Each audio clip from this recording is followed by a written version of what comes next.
இந்த சாம்பூசணிக்காய் வச்சு இன்னைக்கு சுவையான அல்வா செய்ய போறோம். வாங்க எப்படின்னு பார்க்கலாம். அப்படியே மறக்காம ஒரு லைக் போட்டுங்கப்பா. அப்படியே தரமான மரச்செக்கு என்ன வேணும்னா கீழே இருக்கிற நம்பருக்கு கால் பண்ணுங்கப்பா. முந்திரி திராட்சை நெய்யில வறுத்துக்கலாம். முந்திரி திராட்சை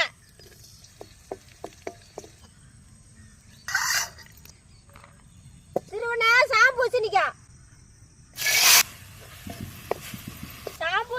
ஒரு 20 நிமிஷம் வேகட்டும். சக்கரை ஏலக்காய் நெய்யில வறுத்தா முந்திரி திராட்சை அல்வா ரெடி ஆயிடுச்சு. இந்த மாதிரி இறக்கலாம். சாப்பிடுப்பா.